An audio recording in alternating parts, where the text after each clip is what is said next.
Hi everyone, আসসালামু আলাইকুম ওয়া রাহমাতুল্লাহি ওয়া বারাকাতুহু। আজকে আপনাদের মাঝে আর একটি ভিডিও নিয়ে এসেছি। সেটা হচ্ছে যে ছন্দে ছন্দে অর্থাৎ মজা করে আজকে আপনাদেরকে পড়াবো প্রেপোজিশন। ওকে, আজকের এই লেকচারের মাধ্যমে প্রেপোজিশনের যে বেসিকটা রয়েছে আশা করি আপনাদের শেষ হয়ে যাবে। ওকে, তো আমি শুরু করছি, আপনারা দেখতে থাকুন ইনশাআল্লাহ। ওকে, তো ডিয়ার ভিউয়ার্স, আমি প্রথমে বলবো প্রেপোজিশন। ওকে, প্রেপোজিশন, যে প্রেপোজিশন সন শব্দটা থাকলে সেটা হয়ে যায় নাউন। আপনাকে যদি কেউ প্রশ্ন করে প্রেপোজিশন কোন পার্টস অফ স্পিচ, আপনাকে বলতে হবে নাউন। এটার বাংলা হচ্ছে পদান্বয়ী অব্যয়। ওকে, তো আজকে আমরা এটা ছন্দ দিয়ে মজা করে ইনশাল্লাহ পড়াবো। ওকে, আপনারা দেখতে থাকুন। ডিয়ার ভিউয়ার্স, আমি প্রথমে দেখুন লিখছি যে শহর নগর প্রদেশ দেশ, অর্থাৎ শহর নগর প্রদেশ দেশ তাদের আগে ইন বসিয়ে করব বেশ বেশ। দেখুন, শহর ইংলিশ হচ্ছে সিটি, নগর ইংলিশ হচ্ছে টাউন, প্রদেশ ইংলিশ হচ্ছে স্টেট, আর দেশ ইংলিশ কি কান্ট্রি। তাহলে শহর শহর সিটি, নগর, টাউন, প্রদেশ, স্টেট, দেশ, কান্ট্রি। অতএব শহর নগর প্রদেশ দেশ তাদের আগে ইন বসিয়ে করব বেশ বেশ। আপনি যদি কখনো শহর নগর প্রদেশ দেশ এই চারটি ওয়ার্ড পেয়ে যান, তার আগে ইন বসাতে হবে। এর মধ্যে আমি একটি এক্সাম্পল দিয়েছি, সেটা হচ্ছে যে my brother lives in Dhaka. তাহলে ঢাকাটা কি? এখানে হচ্ছে ঢাকাটা হচ্ছে শহর, তাহলে শহরের আগে ইন বসেছে। ঠিক আছে, সেকেন্ড স্টেপটা আমি আরো সুন্দর করে পড়াচ্ছি, সেটা হচ্ছে যে সপ্তাহ, মাস, বছর, ঋতু, দশক, যুগ, শতাব্দী। সপ্তাহ, মাস, বছর, ঋতু, দশক, যুগ, শতাব্দী তাদের আগে ইন বসিয়ে করব আজ অবধি। অর্থাৎ সপ্তাহ ইংলিশ হচ্ছে উইক, মাস ইংলিশ হচ্ছে মান্থ, বছর ইংলিশ হচ্ছে ইয়ার, তারপর হচ্ছে সপ্তাহ, মাস, বছর, ঋতু, ঋতু ইংলিশ হচ্ছে সিজন, তারপর দশক যুগ হচ্ছে ডিকেট, দশক ইংলিশ হচ্ছে ডিকেট, তারপরে যুগ ইংলিশ হচ্ছে এরা, আর শতাব্দী ইংলিশ হচ্ছে সেঞ্চুরি। ওকে, একটা এক্সাম্পল দিচ্ছি, আই ওয়াজ বর্ন, আমি জন্মগ্রহণ করেছি ইন 1984, অর্থাৎ 1984 সাল।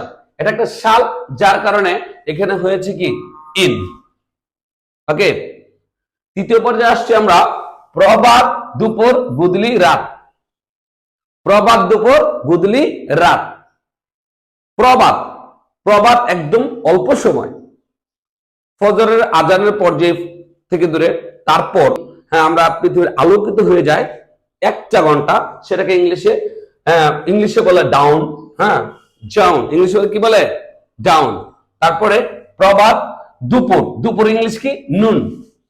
ডাক্স কি গুদলি, অর্থাৎ যেটাকে আমরা বলি প্রভাত গুদলি, গুদলিকে ইংলিশে বলে ডাক্স, আর রাত ইংলিশ নাইট। তাহলে আমরা বলতে পারি প্রভাত, দুপুর, গুদলি, রাত তাদের আগে এক বসিয়ে করবে বাজি মাপ। আমি যখন প্রভাত, দুপুর, গুদলি, রাত এই চারটা ওয়ার্ড পেয়ে যাই, অর্থাৎ জন, নুন, ডাক্স, নাইট, তার আগে আমরা এড বসাবো। ওকে, আসি নেক্সটে, খুবই ইম্পর্টেন্ট। সময়ের আগে এড বসে, দিনের আগে অন, দিনের অংশভাগে ইন্না বসালে মাথা করবে বনবন। তাহলে আমরা বলি সময়ের আগে এড বসে, দিনের আগে অন। সময় 1 2 3 4 5 6 7 8 9 10 11 12, ঠিক আছে? প্রতি 1 ঘন্টা সময়ের আগে এড বসে। আর পুরো দিন Saturday, Sunday, Monday, Tuesday, Wednesday, Thursday, Friday. তাহলে আমি আপনাদেরকে বলছি যে সময়ের আগে এড বসে। ঠিক আছে, সময়ের আগে এড বসে, দিনের আগে অন, সময় প্রতি 1 ঘন্টা। তাহলে on day is a date, সময়ের আগে এড বসে, সময়ের আগে এড বসে এট ক্লক। ঠিক আছে, on day at o'clock, at 8 PM, এটা জাস্ট 1 ঘন্টা। আর দিন on day, date on Eid day, এই যে ঈদের দিন। ঠিক আছে, তাহলে তার আগে কি বসবে? অন। তারপর হচ্ছে দিনের অংশভাগে ইন্না বসালে মাথা করবে বনবন। দিনের অংশভাগ আমরা 4টা পার্ট করতে পারি, রাত 12টা থেকে ধরে সকাল 11টা 59 মিনিট 59 সেকেন্ড পর্যন্ত, এটাকে ইংলিশে বলে আমরা ইন দ্য মর্নিং। ওকে, তারপরে 12টা থেকে 1টা, এটা অল্প সময়, তখন বলবে এট। ওকে, আর 1টা থেকে 5টা পর্যন্ত এটাকে বলতে হবে আফটারনুন। ওকে, 5টা থেকে ধরে রাত্রে ঘুমোতে যাওয়ার আগ পর্যন্ত সেটা হবে ইভিনিং। তাহলে 3টা টাইমে আমরা ইন বসবে, ঠিক আছে? সময়ের আগে এট বসে, দিনের আগে অন, দিনের অংশভাগে ইন বসলে মাথা করবে বন বন, দিনের অংশভাগ, তাহলে in the morning, in the afternoon, in the evening. তাহলে আমরা দেখুন এই যে in part of the day বলে দিচ্ছি, দিনের একটা অংশ। তাহলে we play cricket in the afternoon, in the afternoon, তাহলে আফটারনুন শব্দটা রয়েছে। তারপরে কি ফেস্টিভ্যালে এট, ফেস্টিভ্যালে এট, নাম্বার এট, উইথ হয় বস্তুতে, এভাবে প্রিপজিশন শিখবো আনন্দ আর ফুর্তিতে। তাহলে কোন ফেস্টিভ্যাল হলে কি এট, এই যেমন এট ক্রিসমাস। ওকে, ক্রিসমাস ডে যেটা এট, নাম্বার ওপেন এট পেজ 15, ঠিক আছে? 50, এই যে পেজ নাম্বার এট, তখন কি হবে এট। আর উইথ অবজেক্ট, যেমন he will go to village at কি ক্রিসমাস। তাহলে festival at, number at, with হয় বস্তুতে। তারপরে আসুন পার্সনে বাই, পাশে বুঝাতে বাই, যানবাহনের তাই। তাহলে দেখুন আমি বলছি এই যে পার্সন বাই, পেসিভ ভয়েসের ক্ষেত্রে হ্যাঁ এটা বাই হবে, এটা পার্সনে বাই। আর পাশে বুঝাতে বাই, কারো পাশে বসলে সেটাও বাই হবে, ঠিক আছে? Seat by me. আর হচ্ছে যানবাহনের তাই, পার্সনে বাই, কোন পার্সন হলে বাই, আর কারো পাশে বুঝাতে বাই, যানবাহনের তাই। তারপর আর্টিকেল দিলে অন হয় যানবাহনের আগে, আবার আর্টিকেল দিলে যদি যানবাহনের কোনো আর্টিকেল থাকে, যেমন দেখেন কার, আমরা জানি যদি এই কারটা খালি থাকে তাহলে হবে বাই, ঠিক আছে? কিন্তু এই কার যানবাহনের আগে যদি এই যে এ এন্ড দা বা দি থাকে, তাহলে তার আগে হবে কি আর্টিকেল দিলে ইন, ইন হবে ইন। ওকে, এই যে আর্টিকেল অন প্লাস আর্টিকেল যানবাহন অন দা বাস, এই দাটা থাকার কারণে, দাটা থাকার কারণে এখানে কনসোনেন্ট আছে, যার কারণে এটাকে দা বলতে হবে, ঠিক আছে? তাহলে এই যে কোনো একটা যানবাহনের আগে যদি কোনোদিন আর্টিকেল থাকে, আর্টিকেল দিলে অন হয় যানবাহনের আগে। এই যে আর্টিকেল, আর্টিকেল দিলে আমরা যদি যানবাহনের আগে আর্টিকেল দিই তাহলে অন বসাতে হবে। ওকে, কিন্তু ইন এ কার, তাই না? কিন্তু কোন গাড়ির মাঝে, আপনি মনে করেন গাড়ির মালিক, তাহলে গাড়ির মাঝে বুঝাতে ইন। আর্টিকেল দিলে অন হয় যানবাহনের আগে, কিন্তু ইন এ কার, দক্ষতায় অদক্ষতায় একটা বসালে সব হবে সারকার। কোন একটা জিনিসে, বাংলাদেশের ক্রিকেটার তামিম ইকবাল, ওকে, তো তামিম ইকবাল যদি 6টা বল তো ব্যবহার করে, তাই না? খেলার মধ্যে এক ওভারে 6 বল, তাই না? এই 6টি বলে যদি 6টি ছক্কা হাঁকাইতে পারে তাহলে সে দক্ষ। আর যদি সে প্রথম বলে আউট হয়ে যায় তাহলে সে বেশি দক্ষ নয়। বা কেউ যদি একটি গাছে একটি পাখি রয়েছে, যদি সেটা গুলি করে মারতে পারে, হ্যাঁ সরাসরি, তাহলে সে দক্ষ। আর যদি সে না মারতে না পারে তাহলে দক্ষ নয়।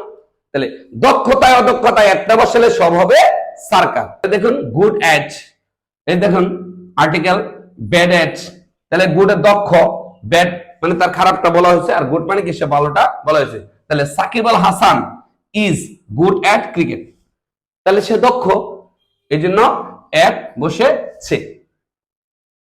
তারপর আসি ছোট হলে এট, বড় হলে ইন কখন হয়, এই পার্থক্য না বুঝলে মনে থাকবে বয়। যদি যে কোনো একটা সেন্টেন্সের ভিতরে, হ্যাঁ ঢাকা মিরপুর এক সেন্টেন্সের ভিতরে আছে, তাহলে একসাথে দুইটা কি জায়গা আছে না? তাহলে ঢাকা বড় আর মিরপুর কি, ঢাকা মিরপুর ছোট। তাহলে ছোট হলে এট, ছোট হলে এট হবে, মিরপুরের আগে এট।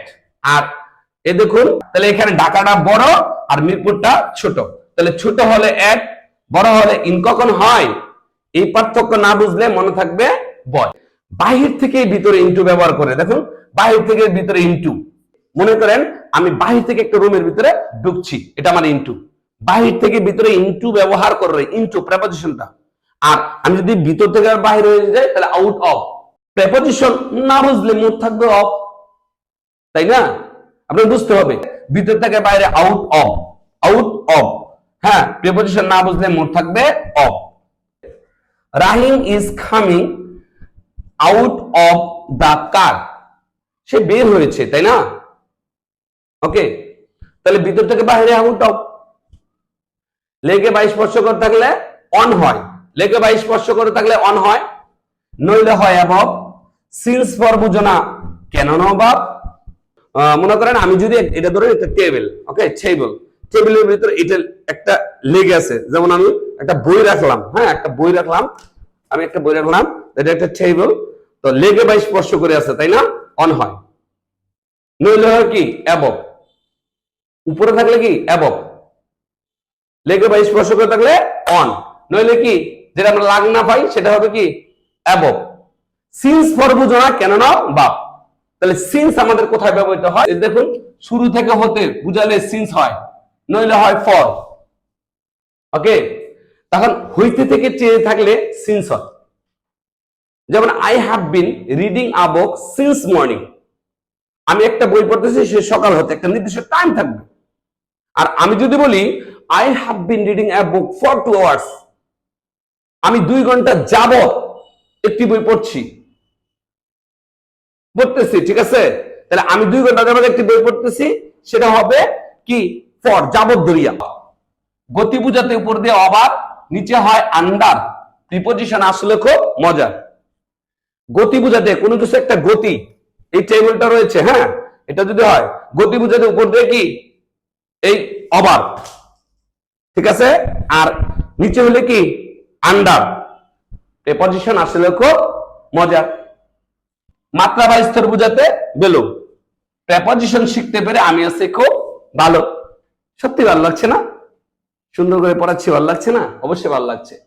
দেখুন in June the rate of inflation fail below, এই যে বিলো এত পার্সেন্ট নিচে, কোনো কিছু বুঝালে কি বলছি আমরা, মাত্রা বা স্তর বুঝাতে মাত্রা এত পার্সেন্ট, তাই না, বিলো।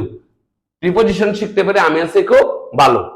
উপর থেকে নিচে হয় অন টু, মনে করেন একটা, এই যে উপর থেকে নিচে হয় অন টু, একটা কেট মনে করেন এটা একটু উপরে, সেখানে একটা লাভ দিয়েছে, ঠিক আছে, একটা টেবিলের উপর থেকে জাম দিয়েছে, তাহলে উপর থেকে নিচে সে নামছে, যার কারণে হয়েছে অন টু, ঠিক আছে।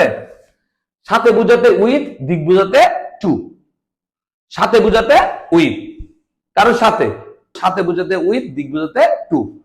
মনে করেন ছোট সময় যারা কিন্ডারগার্টেনে পড়ছে তাদের মার সাথে স্কুলে গিয়েছে, বাবার সাথে স্কুলে আমরা অনেকে গিয়েছি যারা কিন্ডারগার্টেনে পড়েছি, বা তোমরা যারা পড়াশোনা করো, হ্যাঁ অনেকেই করছো মার সাথে স্কুলে গিয়েছো, তাই না, সাথে। তাহলে সাথে বুঝাতে উইথ, দিক বুঝাতে টু, সাথে, কারো সাথে বুঝাতে কি উইথ, আর দিক বুঝাতে নর্থ সাউথ ইস্ট ওয়েস্ট, যে কোনো দিক বুঝাতে to. He lives with my friend, he lives with my friend, সাথে বোঝাতে কি উইথ। কোনো কিছুর ভিতর দিয়ে যেতে হয় থ্রু, কোনো কিছুর ভিতর দিয়ে যেতে হয় থ্রু, বাধা থাকলে, মনে করেন কোনো একটা ভিতর দিয়ে যাবো, সেখানে একটা বাধা পড়েছে, হ্যাঁ আমি এখানে আছি, এখানে কিছু আছে, আমি যাচ্ছি, আমার মানে কোনো কিছু লাগে গেল, তাই না, তাহলে কোনো কিছুর ভিতর দিয়ে যেতে হয় কি থ্রু, বাধা থাকলে। He went through the best, okay, এ পাশ থেকে ও পাশে যেতে হয় অ্যাক্রস, বাধা না থাকলে।